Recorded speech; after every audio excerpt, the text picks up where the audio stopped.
مجیدی صاحب کو میں دعوت سخن ان کو دعوت سخن دوں کہ وہ آئیں، ہم سامعین کے قلوب کو منور و مجلہ فرمائیں۔ ہلو، السلام علیکم ورحمۃ اللہ وبرکاتہ۔ یہ سرزمین جالون ہے، اور یہ سرزمین جالون کسی کے رحم و کرم پہ نہیں بلکہ مدار پاک کے غلاموں کے رحم و کرم پر چلتی ہے۔ یہ مدار پاک کا وہ فیض ہے جالون، جو نہ پہچان سکے وہ بدعقل ہے، کیونکہ سکچین شبابہ رحمت اللہ علیہ جیسی ذات اسی جالون کی سرزمین پر ہے۔ اور الحمدللہ کہتے نہیں ہیں، ایک شعر سے میں پوری بات آپ تک پہنچانا چاہوں گا کہ بھیڑ میں رہ کر کے تنو تنہا کون ہے۔ توجہ، بھیڑ میں رہ کر کے تنو تنہا کون ہے، یہ جھوٹے بھی بتائیں گے سچا کون ہے۔ آپ خاموش رہنے کی ضرورت نہیں ہے، جو سچا ہوگا بس وہی بولے گا کہ بھیڑ میں رہ کر کے تنو تنہا کون ہے، یہ تو جھوٹے بھی بتائیں گے سچا کون ہے۔ اور بھیڑیوں کے جھنڈ میں شیر کو آنے تو دو، بھیڑیوں کے جھنڈ میں شیر کو آنے تو دو، فیصلہ ہو جائے گا جنگل کا راجہ کون ہے۔ الحمدللہ صدر سجادہ نسیم کے نونہال لخت جگر آپ کے سامنے جلوہ فرما ہے۔ حضرت پیر طریقت رہبر راہ شریعت بزرگ قوم و ملت الشاہ سید جعفر مجیب قبلہ منتظر اللہ علی بن نورانی، یہ کوئی تعریف کے محتاج نہیں ہے، میں صرف ان کا صحیح پریچے جسے کہا جائے کہ صحیح جو چیز ہے آپ تک پہنچانے کے لیے مدار پاک رضی اللہ تعالیٰ عنہ کے دیار سے وہ روشنی آئی ہے، یعنی کہ لیملان ہو، سوڈان ہو، فرانس ہو، جرمن ہو، امریکہ ہو، کہیں کا بھی خطیب ہے، عالم ہے، فاضل ہے، میں نے دیکھا ہے جناب والا سے لوگوں کی بات ہوتی ہے۔ سلسلہ مداریہ کو یہ جالون تو ایک چھوٹے سا ہندوستان کا ایک چھوٹا سا شہر ہے، ضلع ہو سکتا ہے، لیکن باہرونی ملک کے لوگ سلسلہ مداریہ کو جاننا چاہتے ہیں، سلسلہ مداریہ کو پہچاننا چاہتے ہیں۔ الحمدللہ ابھی عربی میں ایک کتاب آپ نے لکھی ہے، اس کتاب کے مادھیم سے پوری دنیا کے اندر جس طریقے سے مدار پاک رضی اللہ تعالیٰ عنہ نے سلسلے یعنی مدار پاک نے دین کی شاعت کی تھی، نبی کونین صلی اللہ علیہ وسلم کے دین کو عام کیا تھا، اسی طریقے سے ان کی اولادیں آج مداریت کو اور صحیح سنیت کیا ہے وہ عام کر رہے ہیں۔ ایسی شخصیت آپ کے سامنے جلوہ فرما ہے۔ پڑھے ابھی تو شعر و شاعری ہو رہی تھی، آپ سماعت فرما رہے تھے، لیکن اب دین کی اور کچھ کام کی بات آئی ہے۔ میرے بھائی جسے جو جہاں سے فارغ ہونا ہے وہ ہو آئے، ابھی حضرت کی تقریر شروع ہوگی، بغور آپ کو سماعت فرمانا ہے۔ ایک ایک جملہ تمہاری نسلوں کو آباد کرنے کے لیے کافی ہے۔ میں بس اتنا کہوں گا، ان کی شان میں ایک زوردار نعرہ لگائیں، نعرہ تکبیر، نعرہ رسالت، نعرہ حیدری۔ مشائخ مکن پور شریف، مشائخ مکن پور شریف دم مدار، دم مدار، دم مدار۔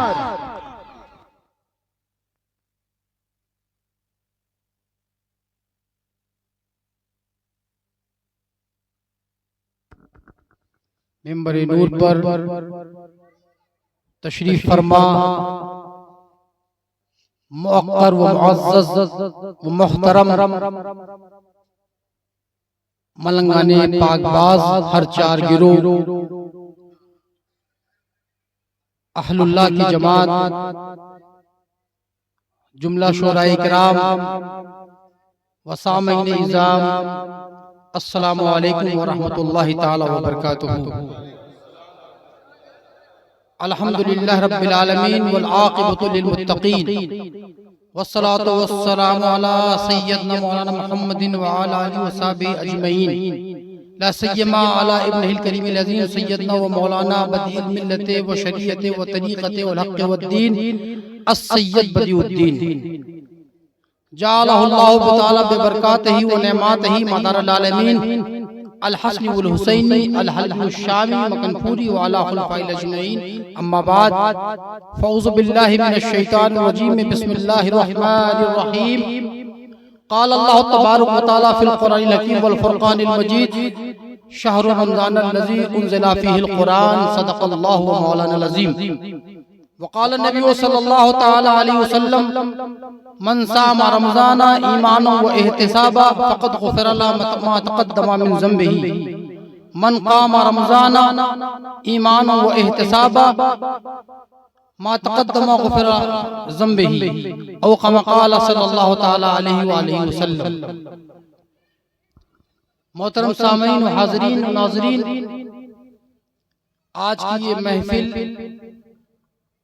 جس نام سے منسوب و معنون ہے، ایک بچے کے عقیقے کی مناسبت سے یہ محفل کا انعقاد ہوا ہے، اور میں بہتر افضل و اولا یہ سمجھتا ہوں کہ یہ ماہ شعبان چل رہا ہے، اس کے بعد ایک عظیم الشان مہینہ ہمارے سروں پر سایہ فگن ہونے والا ہے، لہٰذا ہم سب مل کر اپنی عبدیت و عبودیت کا خراج اور طریقے بندگی کو سمجھتے ہوئے بارگاہ رب العالمین میں رمضان شریف کا ایسا استقبال کریں اور ایسا اہتمام کریں جس پر ہم کو اللہ کے حضور سے بخشش و مغفرت حاصل ہو سکے۔ آئیے ہم اور آپ سب سے پہلے نبی کریم صاحب ست کریم ارواحنا فدا محمد مصطفیٰ صلی اللہ علیہ وسلم کی بارگاہ گوہربار پر وقار میں درود و سلام کی سوغات و مرعات پیش کرنے کی سعادت عظمی حاصل کریں۔ اللہم صلی علی محمد وعلی آل محمد کما صلیت علی ابراہیم وعلی آل ابراہیم انکا حمید مجید۔ شاعر نے کہا تھا کہ کر لوں گا جمع دولت و زر اس کے بعد کیا، کر لوں گا جمع دولت و زر اس کے بعد کیا، لے لوں گا شاندار سا گھر اس کے بعد کیا، کر لوں گا جمع دولت و زر اس کے بعد کیا، لے لوں گا شاندار سا گھر اس کے بعد کیا، میں کی جو ہوگی طلب تو بن جاؤں گا میں رند، کر لوں گا میں قدوں کا سفر اس کے بعد کیا، میں کی جو ہوگی طلب تو بن جاؤں گا میں رند، کر لوں گا میں قدوں کا سفر اس کے بعد کیا، شعر و سخن کی خوب سجاؤں گا محفلے، شعر و سخن کی خوب سجاؤں گا محفلے، دنیا میں ہوگا نام مگر اس کے بعد کیا، دنیا میں ہوگا نام مگر اس کے بعد کیا، ایک روز موت زیست کا در کھٹکھٹائے گی، ایک روز موت زیست کا در کھٹکھٹائے گی، بجھ جائے گا چراغ قمر اس کے بعد کیا، بجھ جائے گا چراغ قمر اس کے بعد کیا، ان کی مرضی سے گزرتی تو اچھا تھا، ان کی مرضی سے گزرتی اچھا تھا، زندگی یوں تو بہر طور گزر جائے گی، ان کی مرضی سے گزرتی تو بہت اچھا تھا، زندگی یوں تو بہر طور گزر جائے گی۔ اور شاعر حسن الہند حضرت علامہ عادی مکنپوری فرماتے کہ دے زندگی تو زندگی کامیاب دے، دے زندگی تو زندگی کامیاب دے، بخشا ہے دل تو عشق رسالت معاب دے، زندہ باد، بخشا ہے دل تو عشق رسالت معاب دے، اے دینے والے نعمت کونین ہے یہی، سرکار دو جہاں کا غم بے حساب دے، سرکار دو جہاں کا غم بے حساب دے۔ معزز سامعین و حاضرین، اللہ کے پیارے حبیب نبی کریم رؤوف الرحیم محمد مصطفیٰ صلی اللہ تعالی علیہ وآلہ وسلم ایک روز اپنی مسجد شریف، جب مسجد شریف کہا جائے تو مسجد نبوی مراد ہے، مدینے کی مسجد نبوی، اپنی مسجد شریف کے منبر پر تشریف فرما تھے اللہ کے حبیب محمد مصطفیٰ صلی اللہ علیہ وسلم۔ آپ نے فرمایا ماذا یستقبلکم و تستقبلون، دیکھو وہ کون آ رہا ہے، دیکھو وہ کون آ رہا ہے، ماذا یستقبلکم وتستقبلون، دیکھو وہ کون آ رہا ہے۔ 3 بار اللہ کے حبیب علیہ السلام نے صحابہ بیٹھے ہوئے ہیں، فرمایا دیکھو وہ کون آ رہا ہے، دیکھو وہ کون آ رہا ہے، دیکھو وہ کون آ رہا ہے۔ حضرت عمر فاروق اعظم سے رہا نہ گیا اور اٹھ کے آئے، یا رسول اللہ امن الوحی، اللہ کے حبیب کیا وحی آنے والی ہے، کیا وحی کا نزول ہونے والا ہے؟ حضور نے فرمایا نہ، وحی نہیں آنے والی ہے۔ پھر کہا یا رسول اللہ تو کیا پھر کسی دشمن سے جنگ کرنے کے لیے کوئی پیغام آنے والا ہے؟ حضور نے فرمایا نہیں، کوئی پیغام بھی نہیں آنے والا۔ اب عمر فاروق اعظم کہنے لگے یا رسول اللہ تو پھر کون آنے والا ہے؟ اللہ کے حبیب نے فرمایا رمضان آنے والا ہے، سبحان اللہ، رمضان آنے والا ہے، رمضان آنے والا ہے۔ اور کون تمہارا استقبال کر رہا ہے، تم کس کا استقبال کر رہے ہو؟ کون تمہارا استقبال کر رہا ہے، تم کس کا استقبال کر رہے ہو؟ پھر حضور نے فرمایا ان اللہ یغفر، ان اللہ یغفر فی اول لیلۃ من رمضان لکل اہل ہذہ القبلہ۔ اللہ کے حبیب نے فرمایا رمضان آ رہا ہے، وہ دیکھو رمضان آ رہا ہے۔ پھر حضور نے فرمایا ان اللہ یغفر فی اول لیلۃ۔ میرے صحابہ سنو، کیا حضور نے بات بتائی؟ میرے نبی پر قربان جاؤ اور رمضان کے لیے تیار ہو جاؤ، نکال دو سستی کو اپنے اندر سے، کاہلی کے لباس کو اتار پھینکو، نحوست کے لباس کو اتار پھینکو، تیار ہو جاؤ، ایکٹیو ہو جاؤ، جسم کو آلودگی سے پاک کر لو، خطاؤں سے دور ہو جاؤ۔ حضور نے فرمایا ان اللہ یغفر فی اول لیلۃ من رمضان، بے شک اللہ تعالی رمضان کی پہلی رات کو جس دن ہم تراویح پڑھتے ہیں، اللہ کل جہان کے مومنین کی مغفرت فرما دیتا ہے۔ سبحان اللہ، نعرہ تکبیر، نعرہ رسالت، عظمت رمضان، عظمت رمضان، نعرہ تکبیر، نعرہ رسالت۔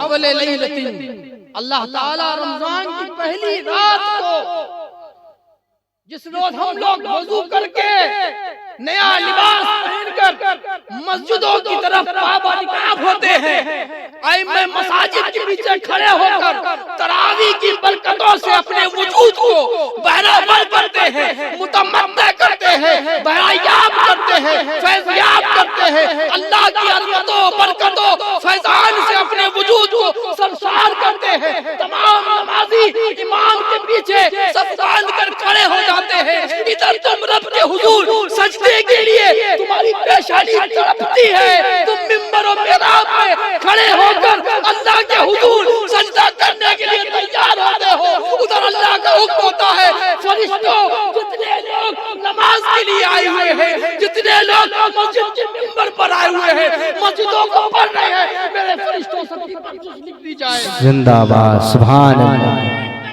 اللہ اکبر، یا رسول اللہ،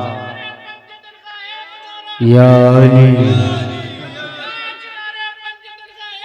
یا علی، بیڑا پار، بیڑا پار۔ میرے بھائیوں، اتنا عظیم مہینہ ہے، اللہ کے نبی صلی اللہ علیہ وسلم فرمایا وقال النبی صلی اللہ علیہ وسلم آتانی جبریل علیہ السلام، حضور نے فرمایا میرے صحابہ میرے پاس جبرائیل آئے، جبریل تشریف لائے۔ صحابہ نے پوچھا قیل من یا رسول اللہ، حضور علیہ السلام کے پاس جبریل تشریف لائے، اور جبریل جب تشریف لائے تو حضور نے فرمایا رغما انفہ، رغما انفہ، رغما انفہ۔ جبریل تشریف لائے، حضور نے فرمایا ان کی ناک خاک آلود ہو، ان کی ناک خاک میں مل جائے،